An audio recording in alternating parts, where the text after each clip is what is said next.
O que você me pede eu não posso fazer. Assim você me perde, eu perco você. Seria essa só mais uma música de sofrência? Interpretar uma música dos Engenheiros do Havaí exige muito cuidado, né? Isso porque o Humberto Gessinger é um autor que é extremamente metafórico, pouco literal. E ele adora usar uma alegoria para representar um conceito, um sentimento, uma ideia. Na análise que eu fiz de Infinita Highway, isso fica muito claro quando ele fala da highway, que não é uma simples estrada, mas uma representação da liberdade na sua forma mais inerente. E isso vai acontecer com diversas outras músicas, né? Muitas delas que parecem falar sobre um relacionamento conjugal, por exemplo, na verdade estão falando de outro tipo de relacionamento. As músicas Por Acaso, do Simples de Coração, e Eu Que Não Amo Você, do Tchau Radar, falam do relacionamento do Gessinger com a cidade de Porto Alegre, e não com uma pessoa. Eu confesso que durante muito tempo eu interpretei Piano Bar como sendo justamente uma música que narrasse a tristeza, a angústia de um eu lírico que encontrou uma guria com a qual ele se relaciona uma única vez e não mais consegue reencontrá-la. Amor de carnaval, sabe? Ficada marcante. Por algum motivo essa guria não quis se identificar. Ela não dá o nome, endereço, telefone, e isso faz o eu lírico retornar ao local do encontro várias vezes na expectativa de reencontrar essa guria. Claro que essa é uma interpretação bem plausível, a maior parte da letra corrobora essa leitura. No entanto, como eu sei que a expectativa depositada na minha interpretação exige um pouco mais de profundidade, eu vou arriscar aqui e vou pegar os últimos versos de Piano Bar, onde ele diz: Ontem à noite eu conheci uma guria que eu já conhecia, de outros carnavais, com outras fantasias. E isso pode revelar que a tristeza do eu lírico não é em não ter reencontrado a guria, porque aparentemente ele reencontrou. A tristeza do eu lírico é com o fato de que ele não encontrou a mesma guria que ele conhecia, porque ela já vestia outra fantasia. E é agora que eu vou jogar alto. Eu arrisco dizer que a guria é uma alegoria que representa aquilo que Nietzsche chama de vontade de verdade. E é claro que a gente tem que falar aqui um pouquinho sobre o conceito de vontade de verdade de Nietzsche. A vontade de verdade é o nosso inconformismo com o fato de que a vida se opera diante de uma eterna transformação. Ela é pura impermanência. Portanto, para Nietzsche não faz muito sentido você dizer que a vida é.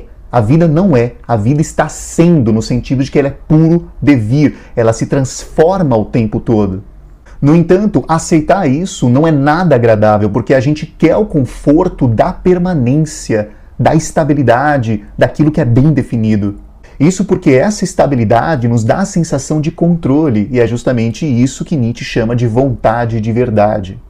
A gente não quer aceitar o fato de que a natureza é incontrolável. Isso porque nós também somos natureza. Se a natureza é incontrolável, significa que nós somos incontroláveis, portanto, impermanentes, indefinidos. Somos o devir. E aqui vem um detalhe crucial para você entender que isso que eu estou dizendo tem tudo a ver com Piano Bar. Na filosofia, essa ideia de que nós não somos bem definidos, de que somos pura impermanência, tem a ver com a ideia de que nós somos o nada. Talvez você já tenha ouvido falar de um filósofo chamado Parmênides. Ele vai definir que o nada é aquilo que não é. E eu sei que isso parece um pleonasmo, uma redundância, né? Não parece uma definição muito profunda. Como assim um nada é aquilo que não é?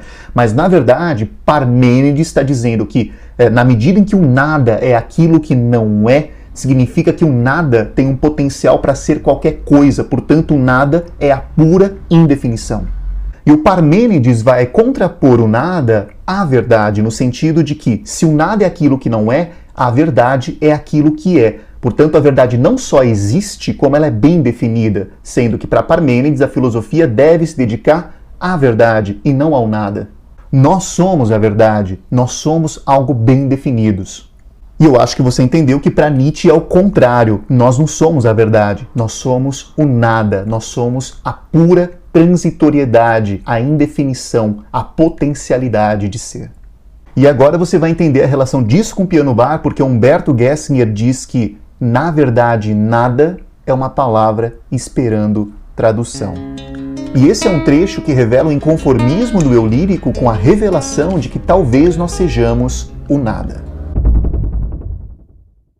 Como eu já mencionei, o que vai atormentar e entristecer o eu lírico não é o desencontro com a guria, mas o desencontro com a guria que ele conhecia, portanto com a verdade bem definida. O eu lírico parece inconformado com o fato de que a guria se transforma, ela é a impermanência, ela é a instabilidade, ela é o incerto, ela é a fantasia e a potencialidade. E isso lembra a ideia de Heráclito de que o homem nunca entra no mesmo rio duas vezes, porque na segunda vez as águas já são outras, portanto o rio já se transformou, assim como o próprio homem já não é mais o mesmo, porque ele também se transformou. Se a gente volta agora para a canção, você vai perceber que tudo isso vai fazer sentido. Presta atenção. O que você me pede eu não posso fazer, assim você me perde, eu perco você. Perceba que esse é um diálogo com a própria vontade de verdade. Na medida em que ele exige a permanência, ele exige algo que a vida não pode entregar. Na medida em que ele exige a permanência, a estabilidade da vida, ele abre mão da própria possibilidade de viver. Como um barco perde o rumo, como uma árvore no outono perde a cor. Um barco perdendo o rumo traz a ideia de fluxo, enquanto que a árvore no outono perdendo a cor traz a ideia de que a transformação é a manifestação pura da natureza. O que você não pode, eu não vou te pedir. O que você não quer, eu não quero insistir. Essa é uma resposta da própria vida para o eu lírico. Mas aí o eu lírico responde: diga a verdade, e aqui a vontade de verdade. Doa quem doer, doe sangue, quer dizer, faça um sacrifício e me dê seu telefone. E aqui um detalhe sobre o significado da palavra telefone na música. A gente tem que entrar no contexto em que essa música foi composta, né? Ela é de 1991, numa época em que o telefone não era acessível a todo mundo, né? Então eram poucas pessoas que tinham um telefone. E essas poucas pessoas que tinham acesso a um telefone raramente trocavam seu número, de tal forma que o telefone era uma espécie de identidade, quase que um nome, né? Quando uma pessoa dava um telefone, ela dava um contato quase que permanente, porque seria muito difícil ela trocar de telefone. Portanto, o telefone pode ser interpretado como sendo uma representação simbólica da vontade de verdade. E ele termina essa primeira parte dizendo que, na verdade, nada é uma palavra esperando tradução.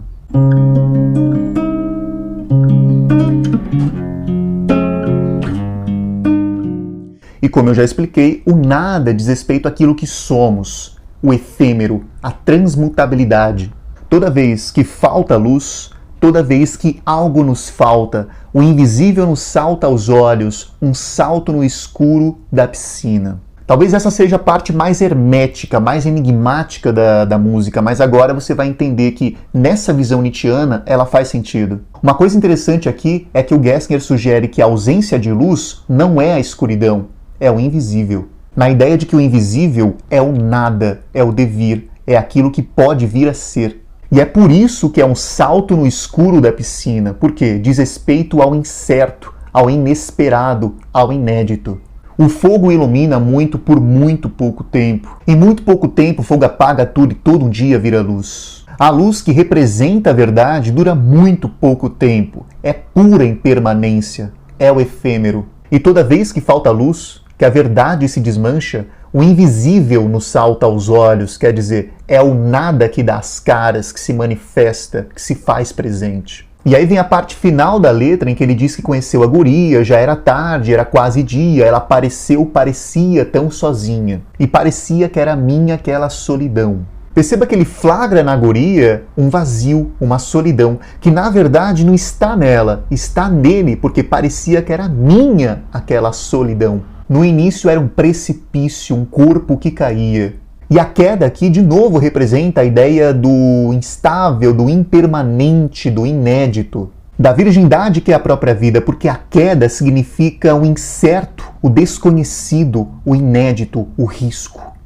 Depois virou um vício e foi tão difícil acordar no outro dia. E o vício é a busca pela verdade, por um encontro que nunca mais vai se repetir, porque todos os encontros são inéditos, todos os encontros são únicos. Quando ele encontra a guria, ela não é mais a mesma guria que ele conhecia. E isso o aflige. ela veste outra fantasia. E diante disso, ele vê na guria a projeção de algo que está nele, que é a solidão, o vazio, o nada. Bem, você pode até não ter concordado com essa leitura meio maluca, mas quem conhece a obra do Humberto Gessinger sabe que ela é bem possível. E mesmo que você não tenha concordado, esse vídeo serviu pelo menos para ensinar um pouquinho de filosofia nietzschiana. Se você gostou, compartilhe esse vídeo, dê o seu like, inscreva-se no canal, toca a sinaleta para receber as notificações. Muito obrigado. Tchau.